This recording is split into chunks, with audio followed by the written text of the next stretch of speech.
Hello and welcome to Todd Rolls Dice, where we have our second Middle-earth FAQ of the brand new edition. So this one dropped a couple of days ago. We're going to have a quick run through this. There is some changes, but it is just for each of the army books, and I believe the core rules as well. It is just a document with all the previous changes and the current changes. The new ones in this August FAQ are in a different colour. We will only be covering those ones. We covered the previous ones on a video months ago. I can't even remember when. Was it January? Might have been April, not entirely sure, but they do a couple of these a year. It could have been January actually, because I think they do them every 6 months. But anyway, let's get into this one. This is Middle-earth FAQ, Designer's Commentary on the new edition.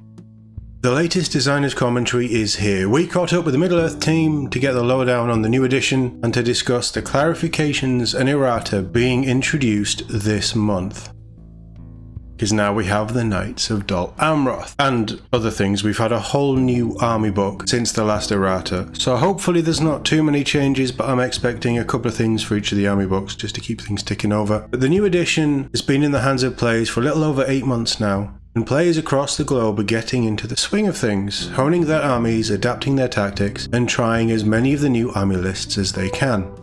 The first few months have been particularly exciting for us in the design team, and fans have discovered the many intricacies of the various characters and armies. With the edition still very much in its infancy, and with Armies of Middle-earth and the Middle-earth Match Play Guide only a couple of months old, the focus of this designer's commentary is very much to clear up any confusion players are having with these new rules and to correct any errors that might have been discovered. There are no balance updates in this designer's commentary, as simply put, there just isn't enough data on the stage of the game to begin to make those sorts of changes. So they're not changing any balance stuff, but there's not going to be any big changes here. That's a good thing. I'd rather we had a year or so of just figuring out the edition, figuring out how things work, how armies work, the new rules integrate with all the other stuff, and then obviously with Armies of Middle-earth.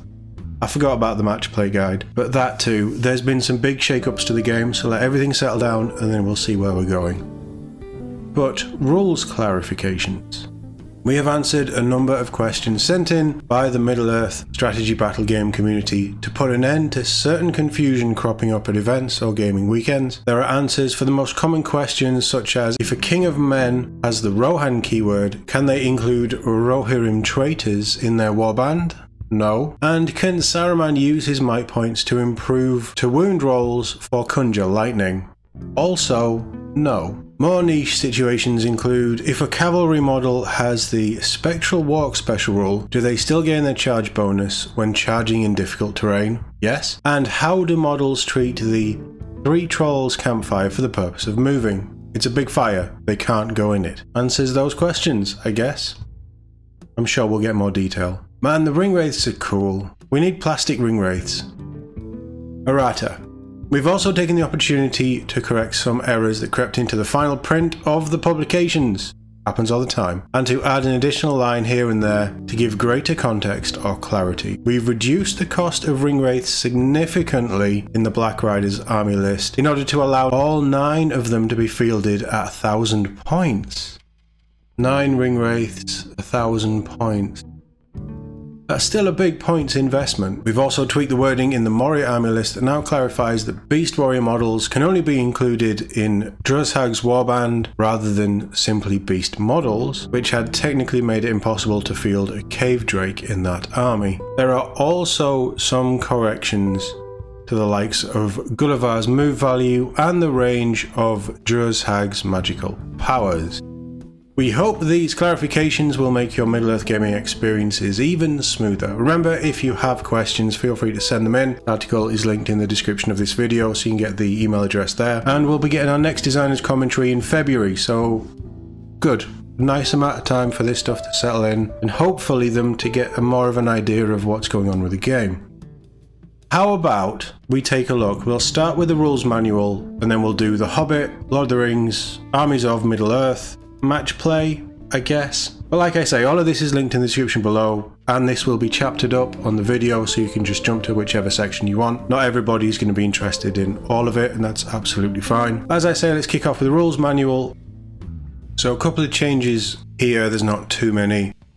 The changes that we're going to be covering are highlighted in magenta. Everything else in black we've already talked about previously. So the first one, question. The rules state that when a model dismounts, it discards any war gear it is carrying that is not represented on the official dismounted model. What happens if the dismounted model has war gear that the mounted model didn't have? For example, if a Mirkwood Knight dismounts, the dismounted models, Mirkwood Elf Warriors, all have options the Knight does not.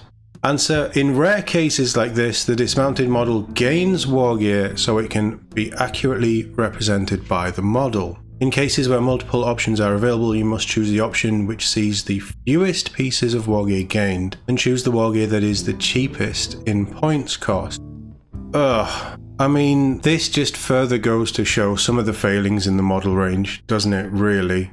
It's a solid question, I can't argue the question, it's completely valid. So, we have an example. For example, in the case of the Mirkwood Elf Knight, it would dismount and be represented by a Mirkwood Elf Warrior with a shield, as that is the option worth the fewest points. We presume the warrior found a discarded shield on the battlefield. In the given example, you cannot use a model with an elf bow or elven glaive, as they both cost more than the shield. I love the idea of having mounts, and I love having mounted models and unmounted models. And when the mount dies, if the mount dies, you switch the models out. All of that is genius, and I love it as a rule. But why are there not, after how many years, why are there not Mirkwood Elf Knight dismounted models, like unmounted models? I don't understand, in a game where you have always had a mounted and an unmounted version of a warrior, but pretty much since the start of it, since Riders of Rohan came in, I don't understand how they never thought of making models for that. Yes, you can kit bash them, absolutely, but when they're going down this state and they're gonna try and really hammer this home, official models that you only buy from Games Workshop, and they are restricted to whatever that model has. That sterilizes the game. You should be allowed to kit bash, and you can, there's no reason why you can't. And this is such a niche case question, but it's a valid question, and it kind of throws up issues that they clearly haven't addressed with the model range ever, basically. We've started on a bit of a negative there, haven't we? I hope that makes sense. Honestly, points shouldn't really come into it. You should match the weapons to the model or as close as possible. It shouldn't be about points cost. If a mounted model has a shield and he comes off his horse, the unmounted model has a shield and hand weapon, whatever. He has a bow, comes off his horse, he has a bow. He should still have the armor. You know, he's not falling off a horse, losing his armor, he'd lose a lance, absolutely. But you know what I mean? Just, it's their own desire to force their own models, and some of their models are stunning, some of them are horrible. Some of their models are stunning, so I understand. And it's a game they've written, it's a game that they've put a lot of money into, although it doesn't seem like it at the minute. You would expect players, certainly at official tournaments, to use official models, and they're trying to get around the 3D printing thing. But I'm pretty sure if they don't make the model that is required for the rule, 3D printing is allowed. But maybe they've thought about this stuff, they've given you an answer there. Maybe down the line we are going to get mounted Mirkwood elves on foot. I just think that's a hole in the range, and it is a small hole. It's, as I say, very niche, but still, it's not a great start, is it? Next one. The rules for supporting say that the model contributes single dice to the dual roll that uses the supporting model's own fight value. Is this used to determine the highest fight value in the combat? Answer: yes, if the supporting model has the highest fight value of models contributing dice to the dual roll, then that model's side will win the combat. Makes sense. We've already had this one, but I'll run through it anyway. If a cavalry model has the Spectral Walk special roll, do they gain the charge bonus when charging into difficult terrain? Answer: yes. And finally, can a mount with a hero keyword be chosen as an opponent's target in the Fog of War scenarios? Answer: no, or should we say nay? Little moments like that, you see the human side behind these overly clarified rules documents. They should do that stuff more. I appreciate stupid little things like that. Yeah, okay, I'm happy. I mean, this rule is just nonsense, really. But on the whole, nothing big there. How about we jump over to the Hobbit?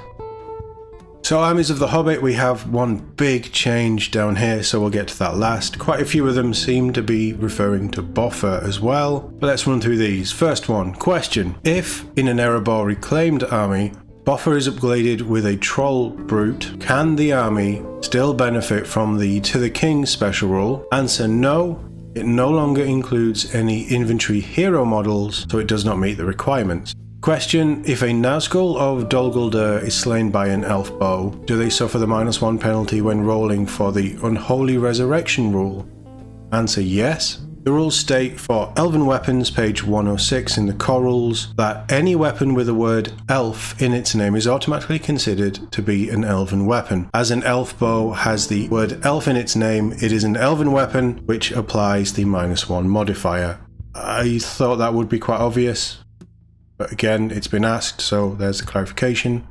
Question: is the Three Trolls campfire open ground, impassable, or something else? Answer: the campfire is treated like an objective marker, though it doesn't actually count as one for scenario objectives. I also wouldn't want to run through it because it's a fire. And then here's a really long one. So this is the one army book that I don't have. I have no plans on picking it up. I'm just never going to run anything from the Hobbit, to be honest. But this is clearly an issue with Boffer's Standfast rule. Question: what rules are affected by Boffer's Standfast special rule? Answer: if a model is directly affected by a special rule, then they can attempt to ignore its effects via Steadfast. These can be special rules that directly target Boffer, such as the Warbat's Pluck special rule. It can also be rules that indirectly target them, such as the bonus of +1 to wound effect from the Warbat's Piercing Talons, or the ability for Azog to wound on a natural 3-up via his I Am the Master special rule. It does not ignore rules that benefit an enemy model but don't directly affect the model. For example, Standfast cannot ignore the Orc Hunter Warrior's Savage Hunters special rule, even if that model will be making strikes against a model benefiting from Steadfast. Only the Orc Hunter is affected, even if the end result is more dice rolled against your model. Similarly, rules such as the Three Trolls kitchen utensils cannot be ignored, as it is the trolls that are re-rolling any dice of a natural 1. The Steadfast roll is made when a special rule is triggered. For example, you can only test if Steadfast allows a model to ignore the Harbinger of Evil X rule when they take a courage test while within range. The benefits of Steadfast only apply for that test as well. The next courage test would require another Steadfast roll. The Steadfast rule does not negate a special rule. It simply means that model ignores its effect. So, a Warbat would still make to wound rolls against the model, just without the +1 to wound roll, if Steadfast applied. And the Warbat would get the bonuses against models not benefiting from Steadfast. Similarly, it only allows a model to ignore the parts of a rule that affect them, not the entire rule. For example, Steadfast will allow a model to attempt to ignore the part of the Pits of Dol Guldur surprise attack, which stops models from declaring heroic moves. If the Steadfast roll is successful, that model can declare heroic moves, but it does not stop Azog's controlling player from winning priority. All other models you control must have each separately passed a Steadfast roll to be able to declare heroic moves. Lastly, Steadfast does not apply to every rule. For example, it cannot be used against strikes. If in doubt, look for a big header that says special rules above the rule you are hoping to negate. I don't have a copy of Boffer's Steadfast rule, so I can't run through what it says, which is kind of annoying when they have such a lengthy commentary to it. I hope that makes sense. Oh, when you read through it yourselves, I hope that makes sense. I kind of get what they're saying. All of it makes sense to me, but without knowing what the actual rule is, I'm a little bit stuck. But that's it done for the Hobbit. Fairly quick there, in all honesty. How about we jump over to Armies of the Lord of the Ring? Alright, so Armies of the Lord of the Rings, we have a couple of commentary things, and we have a couple of errata changes for this one. First one, question: if Merry and Pippin are riding into battle on Treebeard, and Treebeard is hit by a power such as the Wrath of the Brunain, are they also hit by it, and what happens when Treebeard is knocked prone? Answer: the Merry and Pippin rule states that they cannot be targeted individually by magic powers, so they wouldn't be targeted. They would not suffer a hit from Wrath of the Brunain. If Treebeard is knocked prone, Merry and Pippin will count as being knocked flying, as per the result of the Throne Rider chart, which is on page 70 of the core rules book. Makes sense. Next one, quite a lot on Merry and Pippin. If Pippin or Merry are taken as passengers in the Defenders of the Pelennor army list, can they declare a free heroic combat while they are passengers? Answer no, as per the passenger rules, page 135 of the core rules manual. They cannot contribute to a combat in any way. Next question, if I take a Rohan King of Men in the Realms of Men army list, can I include Rohirrim traitors in the army? Answer is no. My understanding is the only way to include Rohirrim traitors is to take the named character, the Rohan guy who lets you do that. That's his special rule, and that's the only way that you can take them. Next question, if Shelob is included as part of the Cirith Ungol army list and eats one friendly model, does she gain bonuses for both She Is Always Hungry and Swift Hunter? Answer yes. I love that rule already. Question, how does the Mordor Uruk-hai Cleaving Blow special rule work in cases where you need to roll a 6+ followed by a further dice? It will trigger if either of the dice rolled are a natural 6, so it will always trigger then, because you need to roll a 6 first before you roll the next 4, 5, 6, whatever you need, but it will only trigger once, is my understanding on that. Question, if a hero within 6 inches of Grima Wormtongue declares a free heroic action, does the Wormtongue special rule increase the cost of that hero model's heroic action? Answer no, in the case of a free heroic action, no might points are expended to declare the action, and so Grima's ability does not increase the cost. That's a really solid clarification actually, I like that. When using the Conjure Lightning ability of the Army of the White Hand army list, can Saruman use might to change to wound rolls? Answer no. Now over to the Errata, page 24, Treebeard, Merry and Pippin. The third sentence has been changed to read, Merry and Pippin are treated as passengers, although it will not give Treebeard either the cavalry or mount keywords, with the exception that they cannot be targeted individually by shooting attacks, magical powers or special rules, and strikes cannot be made against them in combat. Then we have another one, page 205, the Black Riders, the Ringwraith. Change the Ringwraith's points cost to 105. Note, this is a lowering of points cost solely for this army list. This has been done to ensure that all 9 of the Nazgul can be taken in a 1,000-point army. That's the interesting bit. So obviously it's just the Black Riders army list that gets that change, but being able to take all 9 Ringwraiths in a 1,000-point list doesn't sound like much, but actually that could be quite a strong list. Don't know. You'll have to let me know what you think of that, especially Ringwraith players. Are you now more inclined to run all 9 of them in a 1,000-point list? Do you even play Middle-earth strategy battle game at 1,000 points? Let me know in the comments below. Okay, that's us done for the Armies of the Lord of the Rings. What did I say we were going to do next? Armies of Middle-earth? Let's hop over there. Not as many changes with this one, although there is quite a few for the Errata. This one is obviously the newest of the army books. There has been some printing issues by the looks of it. We'll run through the FAQ and we'll do the Errata in a moment. First question. If a Knight of Dol Amroth is within 6 inches of 2 Dol Amroth heroes that have charged, do they benefit from multiple +1 bonuses to wound? Answer, no. Unless explicitly stated, multiple instances of the same rule are not cumulative. In the above example, the Knight of Dol Amroth would only gain a +1 to wound. Another example is the Drums in the Deep special rule. A Moria Goblin cannot benefit from multiple instances of it, no matter how many Moria Goblin drummers you have. Final question. When does the Charge of Gondor special rule take effect? Answer, once a Gondor cavalry model has charged.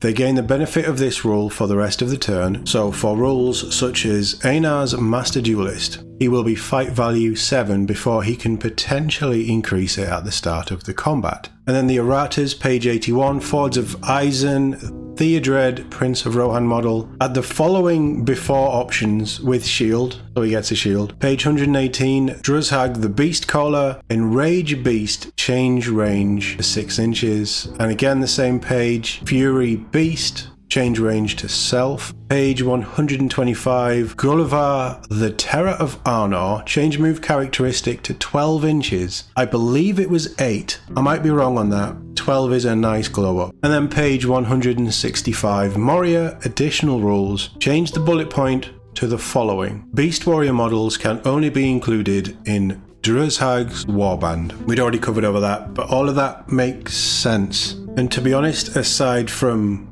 Gulliver, that all sounds as they would have been intended. Theodred, I'm pretty sure we've already seen it, they just haven't announced it. His metal model is garbage. I'd assume that he's getting a new model. Like I say, I think we've already seen it. It has a shield, so that sort of makes sense. And then the questions, fairly straightforward clarifications. I always thought, and it's been stipulated quite a few times before, that you can only benefit from one rule once, regardless of how many representations of that rule are on the table or you're within range of. So it's just further clarifying that. And then the Gondor Cavalry, just confirming the order of things that takes place. Fairly nice, simple changes. Hopefully it all makes sense to you guys. How about we jump over to the one that I forgot with the matched play guide.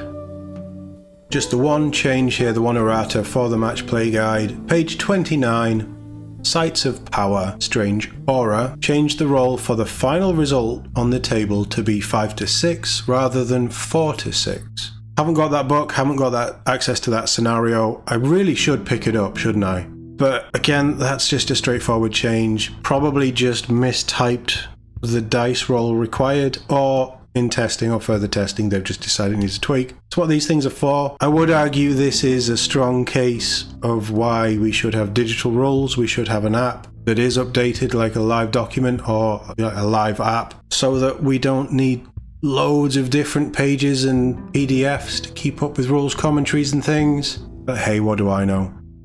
So that is the August 2025 Errata Designers Commentary. Balance update potentially in February, but we won't be having anything until that point anyway, so we'll see how we're getting on. What I'd love to know is which factions you're playing at the minute, and what would you like to see model-wise next? We know that the journals are going to start coming. I'll tag that video at the end actually. Helm Hammerhand has got his stunning new plastic model shown off, and we got confirmation of the War of the Rohirrim journal. That one is, you know, tick in the box, get out the door, job done. What do you want to see next? What do you want to see within the next 6 months of the Middle-earth strategy battle game? Releases, previews, teases, whatever. What are you hoping for most? Let me know in the comments below. As always, thank you very much for watching, and I'll see you all in the next one.